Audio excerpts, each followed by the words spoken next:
The story begins with a guy who from now on is going to live only for himself. School, abroad, school, graduation, school, and so on. He refuses to go to school again. At least, that's what he thought. The young man was riding a horse, falling under the bright rays of the sun, from which he had to squint his eyes. A man calls out to him, telling young Mr. Lihan that he should look ahead, because they are already in place. Opposite is a huge gate, and even further away is a huge castle. This is the best magic academy in the empire. In regard, Alrarlog says that he is very touched, because he did not think that an old knight like him would be able to help his master. As a result, the guy could not break his connection with the school, even in this life. Now the graduation has come, someone is happy, someone is given flowers, and others are just chatting. The brunette is hugged by a brown-haired man, congratulations on graduation, and saying that he doesn't even know how they managed to survive with such professors. Involuntarily, I remember the moment when one of the teachers suggests that he attend an optional hiking club every week,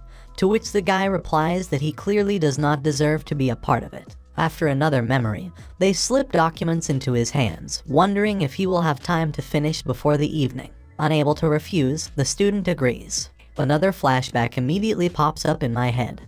He and his friend are sitting at computers, having a snack, while the brown-haired man complains to him that for a week their stomach has not seen anything else but kimbap.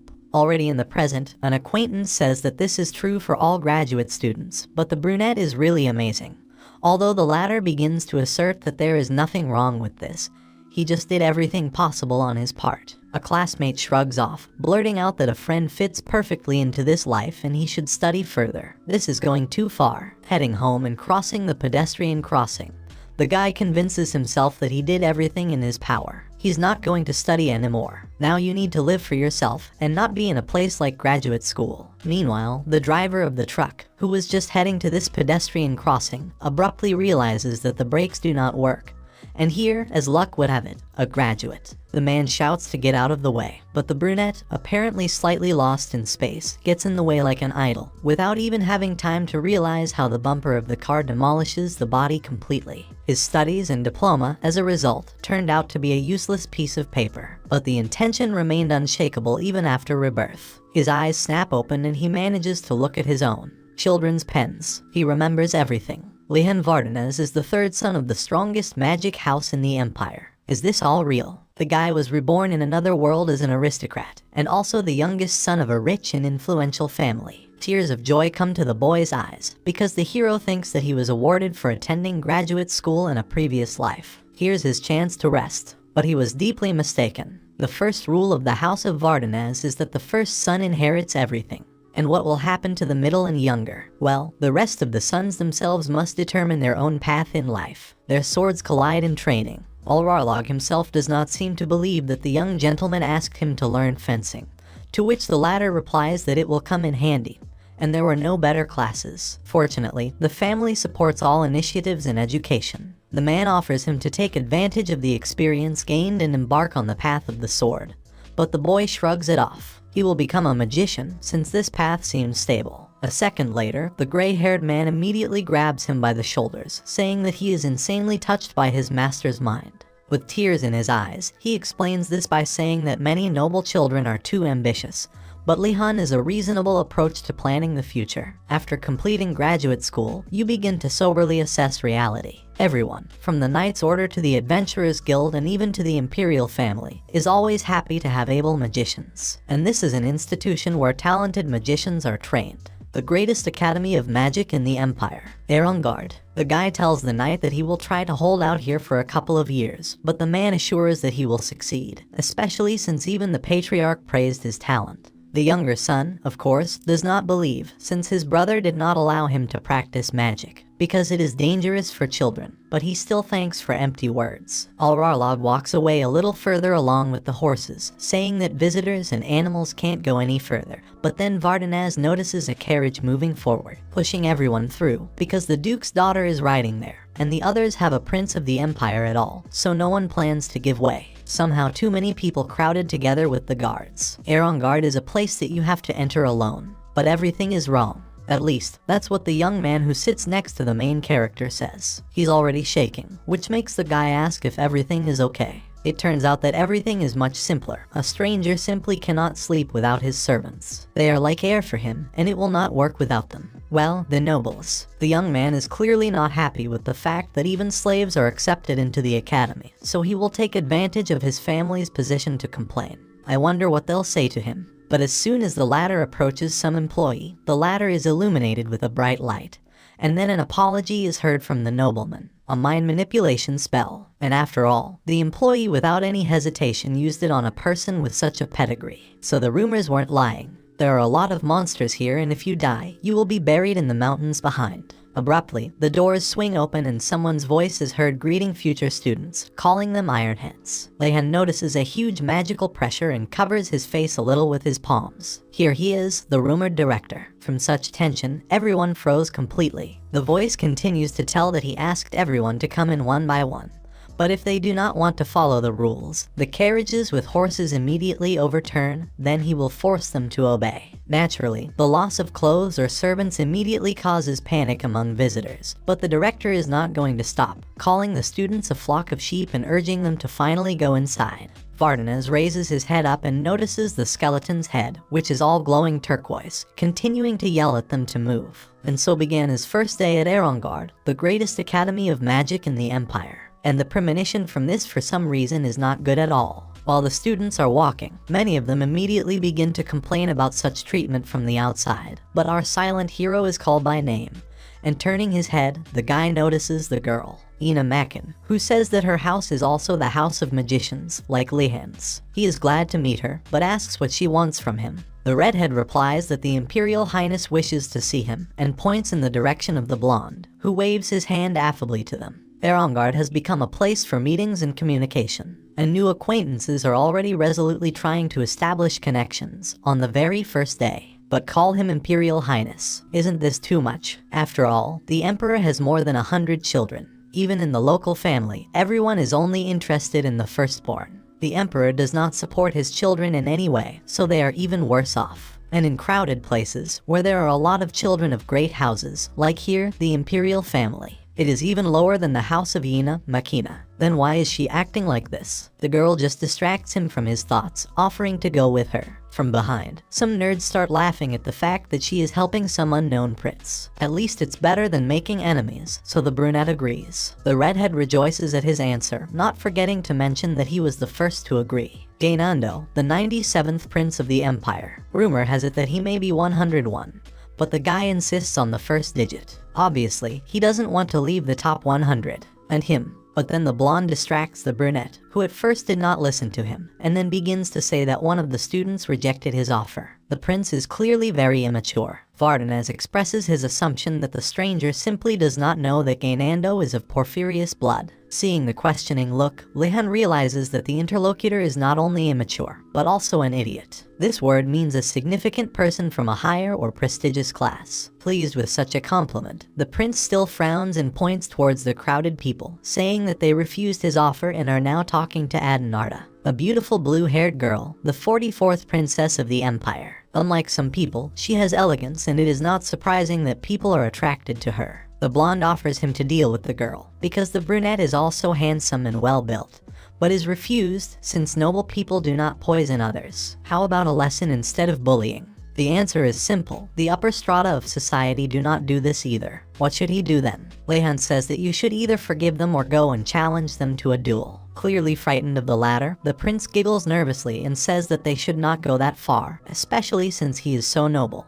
He forgives these ignoramuses. When the brunette ruffles the blonde man's hair, they are noticed by Ina, who immediately approaches them and says that Vardanaz is amazing, since he managed to curb someone else's stubbornness, which she, as a relative, could not do. And only the guy is going to find out why the redhead cares so much about Gainando. But they are interrupted by the appearance of a huge skull, which menacingly asks the Ironheads about conversations. It's the same lick they saw at the entrance. His existence is the result of the efforts of a great magician who wanted to become undead and bypass death. Who would have thought that it would be the director? The latter decides to ask the students why he calls them Ironheads. Here Adenarda gives a voice, saying that the symbol of this year's newcomers is iron. He clearly pleases the girl when he says that he gives 10 points to her faculty. Naturally, there is no point system here, so if she wants to become a magician, then let her learn to distinguish truth from lies. But the symbol really is iron, a metal that changes depending on what is made of it. It is very valuable, and it can be used for different purposes, so it suits them. Many of the students immediately gasped enthusiastically, while the lick laughed loudly. You've been led again.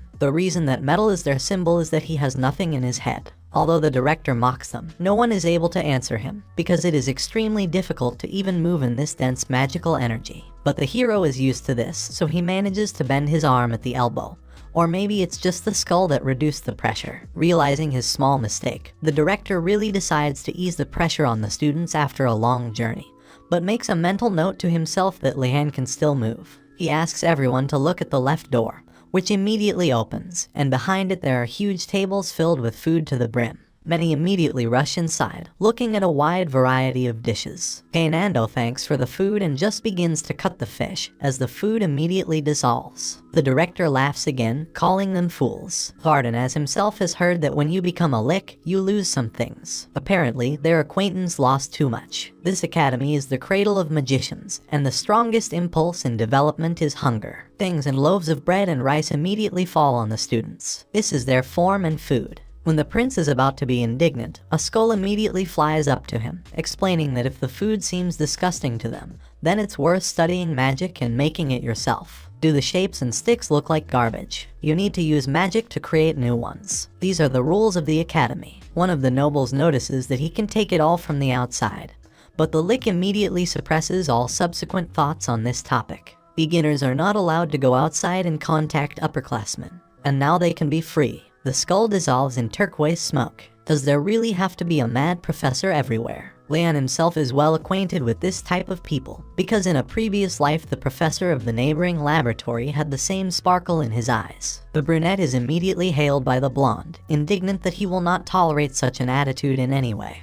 And the food and clothes are really disgusting. But Vardanaz does not listen to him, chatting with himself that this place is definitely better than graduate school. Little is known about the Vardanaz house itself in society, all because they are completely absorbed in the study of magic and have never participated in public activities. Because of this, misunderstandings accumulate at their expense. Nando continues to be indignant, but then tearfully asks the guy to come to him if there is an opportunity. I have to go to the dorm. Students are accepted to Airguard, regardless of their title, provided they have talent. However, in order to prevent conflicts between sensitive teenagers, the hostel was divided into 4 towers, according to the status of the residents. The Tower of the Arrogant Blue Dragon. Only people of high birth can enter there. Famous nobles, for example, the children of the Emperor and Lihan, will live here. The Tower of the Phoenix burning from the inside. Only those who have dedicated everything to the holy flame can enter there. This is a holy and righteous tower, where only priests from various religious orders can be located. The Tower of the Lightning-Tearing White Tiger. Only those with the rage to defeat anything can enter there. In this tower live those who come from the houses of knights. These people are being trained to follow 2 paths, chivalry and magic. The Tower of the Black Turtle that sees the past and the future. Only the possessors of boundless patience can enter there. There are various people here, townspeople, servants, slaves, clowns, beggars, merchants, and new lower-class nobles. Unlike other dormitories, they are simply ignored because of their low position, so almost all newcomers are intimidated, but there are always exceptions. In Lihan's eyes, they are ideal business partners. The guy understands that you need to make friends with them, since the easiest way to make money is to run a business, and for this it is worth gaining experience. So he is going to approach the trio of teenagers, as someone's voice interrupts him. The stranger says that he does not understand at all why they took such low-grade people. How did this upstart dare to mock his future comrades? Vardanaz immediately puts the nobleman in his place, saying that only he is low-grade here, especially since they all left behind what they owned. But someone has forgotten about it and is now daring. Other guys immediately flock to a small verbal altercation, clearly proud of the brunette's similar behavior. Well, since the atmosphere has changed, then you can.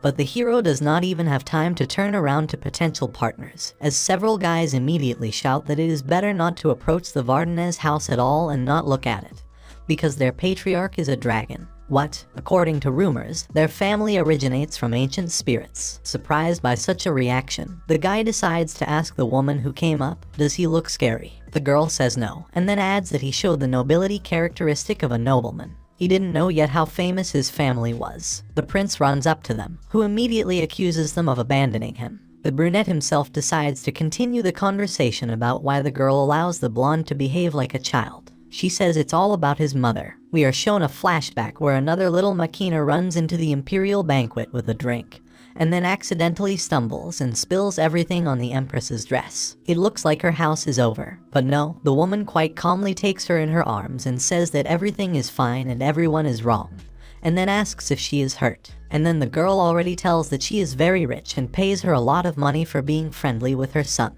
Having heard about the band notes, he decides that he also needs to make friends with him. After that, they already find themselves in a huge territory, which is located behind the academy. There is a lake, a forest, and mountains. Apparently, the director was not joking, saying that they would have to get everything themselves. And it seems that if they go further, they will finally be able to get into their dorm. The hero even talks about it with the redhead. But why then everything? He raises his head, stunned to look up.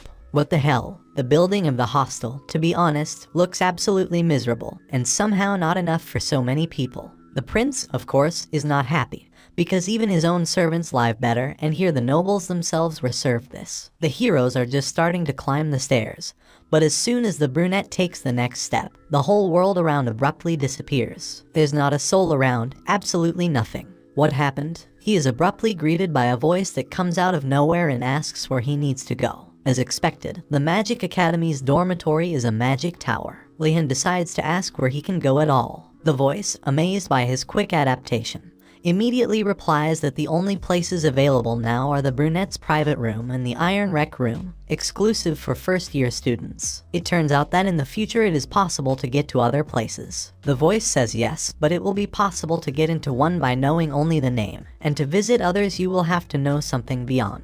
But not now, because the director forbade it. The hero asks to simply move him into the room while some turquoise magic is entwining his own legs. Welcome, young magician. Already in his own home, Vardanez starts reading the book Ainugard. With the exception of key subjects, the rest of the classes can be taken to choose from. You can decide by trying everything out for a month. In the book itself there is even a quote from Asu Ganadals, the director, magicians are people in search of the principle of peace. Even if others offer help, everyone has to make a decision and choose their own personal path. As a result, everything is not so strict, much easier than graduate school. And the room has almost everything you need. That's only one Lehan thought so. In any case, the rules are clear to him, so why not find out what classes others have signed up for? Already in the recreation room, the brunette runs into Anna, who wants to study alchemy because she has always been interested in the girl, and her dream is to establish her own workshop and supply products to the imperial family. Having heard from the guy that it is very profitable, she immediately offers him to work with her, but Lehan waves it off, saying that such a business is not easy and he needs to think. The alchemy industry in the Empire is highly competitive, starting from the spread of bad rumors about competitors, ending with the monopolization of ingredients for the elixir. Countless guilds have fought for market share, so it's worth choosing something more stable.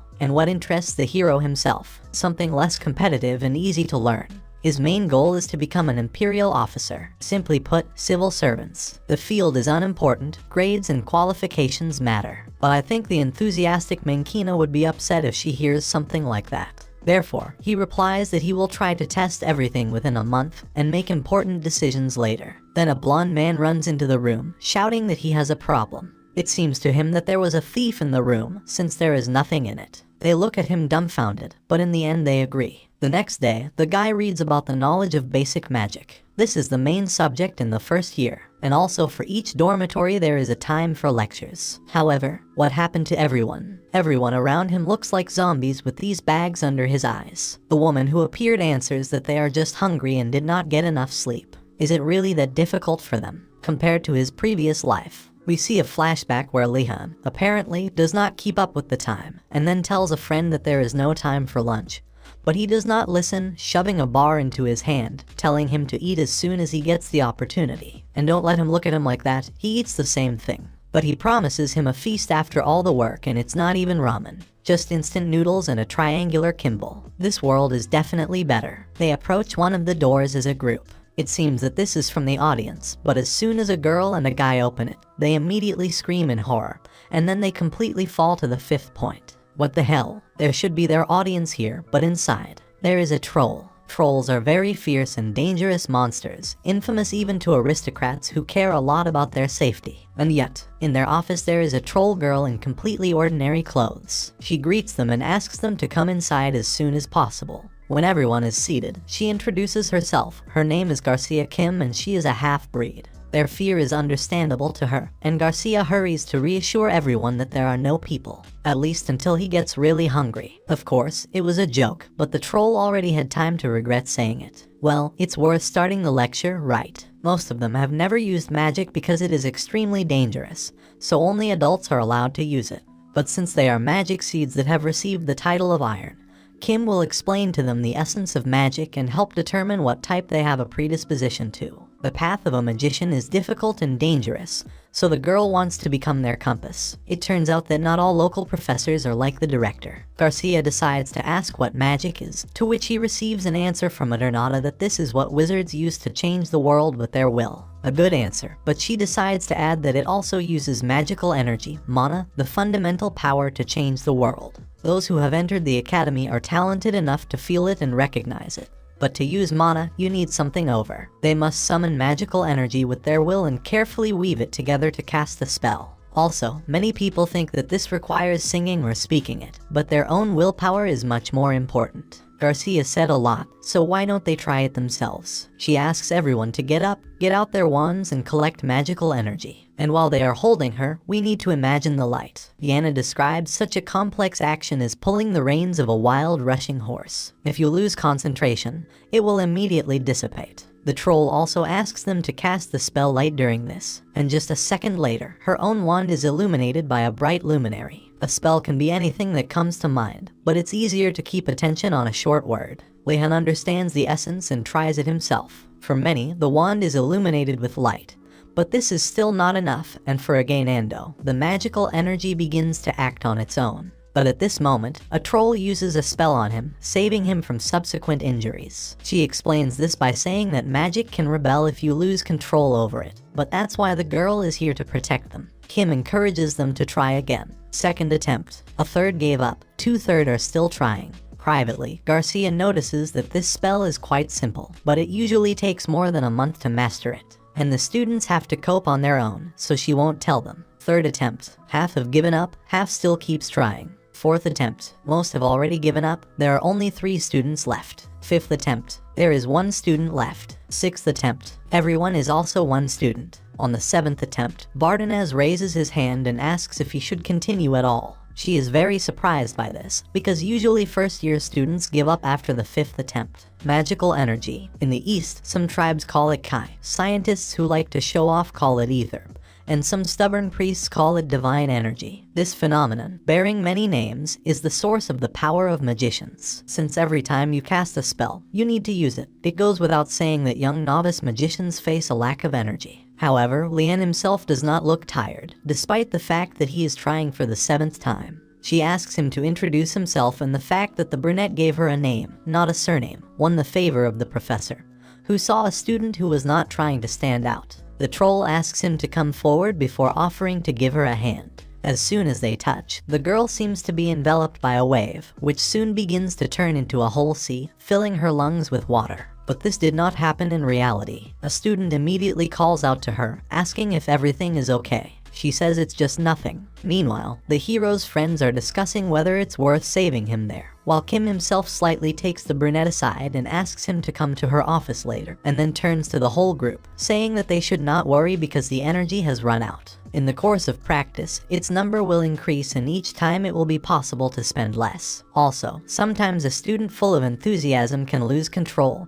and suffer, so you need to be careful. She just looks at the prince, who nods awkwardly, and then notices that she still does not eat people. The lecture is over for today. Already in her office, the brunette begins to ask why she called him to her, to which she replies that she learned about him before the lecture, from the director. From that psychopath, or what? She immediately calms him down, saying that there is nothing to worry about. Moreover, at first it may seem that the director has a little problem with the skull, but he is kind. The students don't know this, but Asu has a sharp eye for people. Every year he tells the professors about new students. About one Lick said that you need to be careful with this beastman.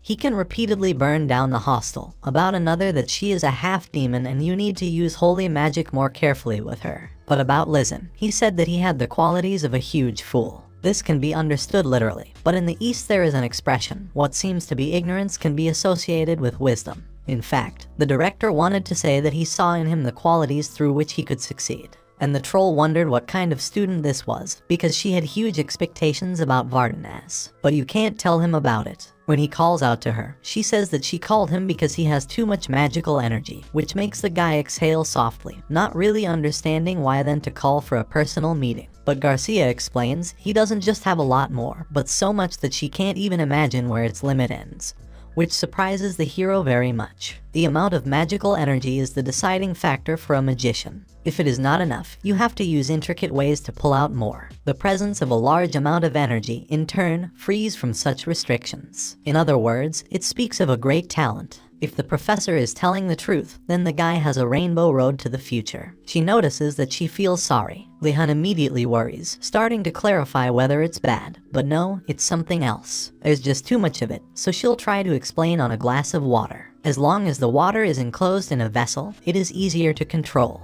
However, if you have to control the whole sea, it will be a bit difficult, right? That is, the complexity of controlling magical energy, which is the main one, in his case at an unreasonably high level. The guy immediately gets upset, but Garcia puts a special bracelet on his wrist. He absorbs magical energy and should help him at least a little, but the problem is still not solved, as simply as the student thinks. The decoration will help if the guy starts using a lot of spells to drain his energy. She also allows him to practice on his own, since nothing will happen if he uses the entire stock. The brunette certainly did not want such privileges. Now the future looks bleak. From now on, you need to keep all your grades on top. He decides to ask his friends if they have chosen their classes. Yana has not changed her choice and offers them to go with her, but Gainando laughs at her and calls her a fool, because only servants are engaged in alchemy. The girl, clenching her fists, asks Lian to step aside on the stairwell. Calling out to the blonde, she immediately strikes her opponent, knocking him out, shouting that he should not even dare to ask her for medicines if he ends up in the hospital. And even though Vardanes knew a little about fights, thanks to lessons from Alrarlog, and in his opinion, this blow was 10 over 10. On the way to learning basic alchemy, the hero still decides to ask if it is possible to beat the prince like that, to which he receives the answer that yes, if only to apologize tomorrow. It looks like this is not the first time. There are also a lot of students from different towers, especially from the Black Turtle. He doesn't care, but other people's views are alarming. Peasants usually have two ways to react to the appearance of a nobleman. They are either afraid because they do not want to get involved with him, or they demonstrate hostility. And if he himself behaves too friendly, then it can go sideways. They go out into the backyard, where a new professor calls out to them. After the Lick director and Professor Half-Troll, it wouldn't be strange to see another quirk, but they are met by an ordinary dwarf. His name is Uagulm Gomdar. He says that they clearly had the idea that they were studying at such a majestic academy. But then why did they gather in this clearing, where there are not even desks? Naturally, he is answered by Eternata, who says that this is in order to feel the mana of nature and understand what powers are important for an alchemist. Wrong. Yuna and Lihan start discussing this before the latter loudly states that this is a great place to collect materials. Right? Professor Dade says that he is smart, while the brunette himself earns an incredulous look from the blue-haired girl. Just pointed a finger at the sky. If only she didn't start seeing him as a rival. The dwarf says that the real reason why they are here is that he will be able to teach them the most important things for alchemy. He is sure that the students believe that this requires an exceptional mind and the ability to control magic well. But this is far from reality. Arvijach tries to write it all down. The most important skill for an alchemist is collecting resources. What? Eternata calls out to the professor again, saying that resources can be created by themselves or ordered from others, so his statement is incorrect. And students start whispering from behind that their majesty is right, which just pisses the dwarf off. He calls the girl Ironhead and says that she knows nothing about the real world. She would definitely not be able to grow even 10% of the resources she needs herself, and those that she orders will be unsuitable. The reason alchemists travel with adventurers is because they are stupid asses when it comes to digging up herbs. They will ruin valuable specimens. But after a while, the man calms down and says that students should still know how to extract resources on their own. And if they can't, then they won't become alchemists. At the same moment, a leaf appears in the hands of the students, on which a plant is depicted. It is worth moving on to practice. Let them get it for him. There are a lot of unpleasant rumors floating around Iregard, despite its prestige. The hero notices that this is a desecrated herb that is used for antidotes. Ina, it turns out, had already used it before admission. One of the gossips says that people die while learning magic. It is clear that magic is dangerous and incidents are inevitable, but it's a matter of insufficient preparation. Why are students being sent here? They notice the dark thicket of the forest. It would be quite dangerous to go there together, but the three of us are already easier. I wonder if someone from their tower is here. Lehan immediately suggests the candidacy of the princess, but the girl assumes that she has a very complex character. Although the guy refuses, saying that they will just collect herbs, but it looks like they are already too late. The blue-haired one has already managed to recruit a team for herself, in which there are even people from the Black Turtle, and she bypassed Vardanaz. Mankin assures that the girl was popular before admission. Other members of the Imperial family know her because of her intelligence and talent. She is everyone's favorite star, so everyone follows her, regardless of her title. And for Gaynando, of course, no. The brunette notices that those who found a team have already left and only the students from the Black Turtle remain. Even though they hate him, it's too dangerous to walk together, so they need someone capable to cover their weaknesses. Here the eye stumbles upon the emblem and then rises to the girl. Here she is, Nilla from the Tower of the Black Turtle, a dark elf and a member of the Shadow Watch, the patrol police of the northern part of the Empire. Shadow Watch is a group of experienced hunters and scouts who are located on the northern mountain range and know its territory like the back of their fingers. The elf, though, hears about such grass for the first time, but she is sure that she will find it without problems. The forest is like a playground for her. She was very surprised to see so many newcomers, but now it was her turn to prove herself. Neela is hailed by the main characters. The tavern presents itself as its home, and the guy is just a name. So the girl is a noblewoman, but then who is he? After asking what they want, she receives an offer to go with them to the mountains. Turning to them, the elf is clearly aggressive, asking what they really need and clenching her fists. All nobles are the same. They insult them by calling them savages, and even if they show indifference to them, they will complain about their mistreatment. So why would these two be different? The brunette explains that it is dangerous to walk alone. Suddenly a monster will appear, but the blonde immediately shakes her head, saying that she does not need their help. Having asked why, Vardanaz himself builds assumptions that a new acquaintance believes that they want to use her as bait, and then throw her. She is surprised that she was able to figure it out so quickly, so she says that she wants to go to the forest alone. But the hero does not believe her. Moreover, she cannot know what will happen there, but she needs to collect more resources and bring them. So he is sure that the elf is not stupid at all and understands that she cannot cope alone. Embarrassed, she blurts out that she will go with them, to which Lihan says that he knew that their new acquaintance was smart. It's worth going already. Their new acquaintance jumps from branch to branch, not worrying about anything at all. Anna is surprised by such dexterity and asks a friend how he found out that she is a wonderful hunter. She has well-developed legs and calf muscles, and also has calluses on her palms, because she often uses onions. Such signs indicate its peculiarity. The elf even stops on one tree, listening and not understanding whether he really understood only by these signs. And yet, there is a strange aura hovering around him, as if he can read minds. Then the brunette says that she is just joking and realized this because she had a Shadow Watch badge on her belt. She already stumbles. The redhead suggests that they go together, but the elf is clearly not happy with this, before the guy reminds her that only a crow can distinguish herbs.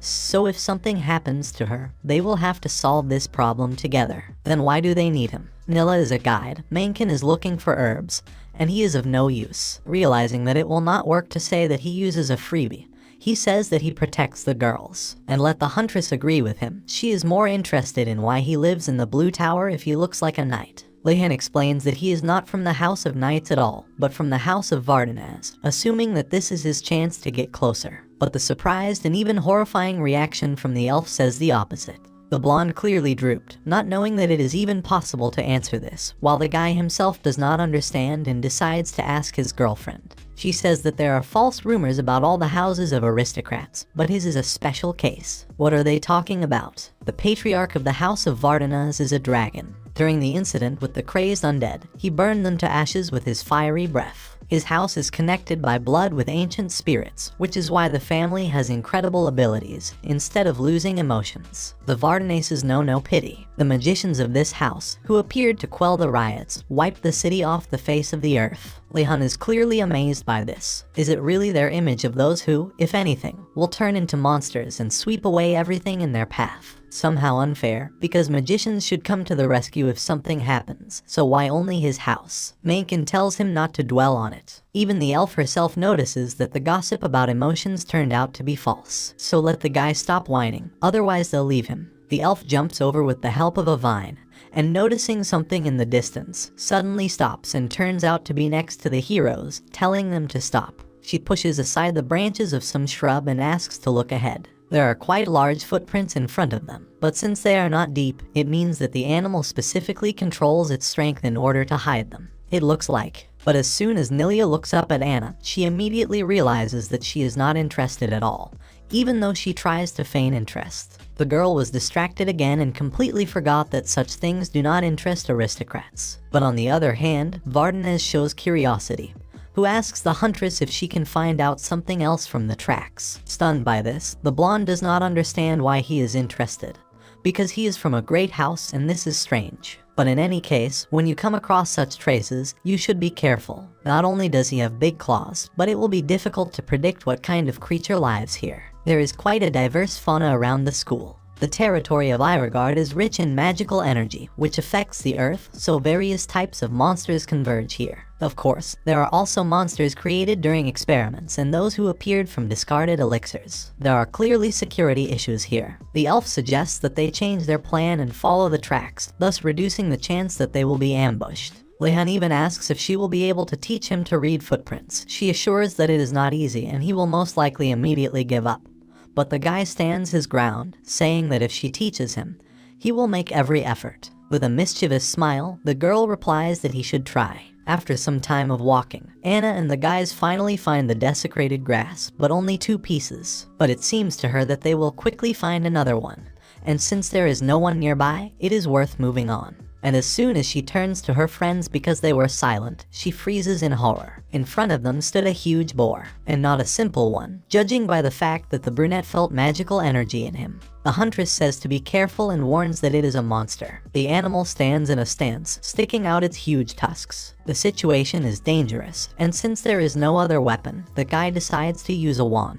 Fortunately, its size can change at the request of the owner, so it is immediately transformed into a good spear. The elf also remembers that the brunette of their house of magicians, especially the best in the empire, which means that he probably already managed to learn a couple of spells. But he is a little unsure of his own abilities. Nilia warns that if he can't cope, then let him grab his red-haired girlfriend and run away from here as soon as possible, while she herself distracts the monster and takes him away. The heroes are flattered by such an act, while the huntress waves them off, saying that she does it because she can. Lehan thanks her and asks her to take care of him if something happens, while the boar is already coming from behind, opening its mouth wide. What kind of spell does he use to defeat him? When he was 10 years old, Alrarlog taught him, saying that although the sword is the king among other weapons, you should not rely only on it. The young master must master different weapons in order to be ready for any situation. And only those who have reached an understanding of the process can learn how to pour mana into weapons. This is called aura mode.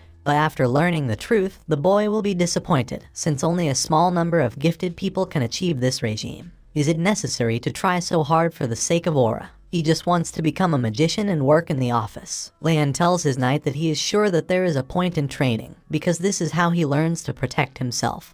But in fact, he wants to rest more. Alrarlog, clearly full of pride for his master, who is not at all like other nobles, says that he will lead him to the very end so that he learns the aura, whatever it costs him. Another 100 swings. Wait, what? And already in reality, the guy swings and plunges the wand into someone else's open mouth, causing the boar to twitch for a while, and then completely falls dead to the ground. The girls are shocked. He just stabbed him with a stick. What about magic? Iregard's wand is very strong and can be used as a club. However, you can't defeat the boar monster like that. He did it because he subconsciously used mana. It's still not up to the level of aura mode, but the guy has started to get used to it in order to survive. The elf sticks her wand out of the animal, saying that Lehan managed to defeat him, while Anna falls to her knees completely from fatigue, clearly wanting this lesson to end as quickly as possible before they all hear some kind of screeching. Apparently, this is another boar. They walk towards the sound before finding an animal that is standing in front of the students. Lehan offers to watch them, even though the huntress herself is sure that they will cope.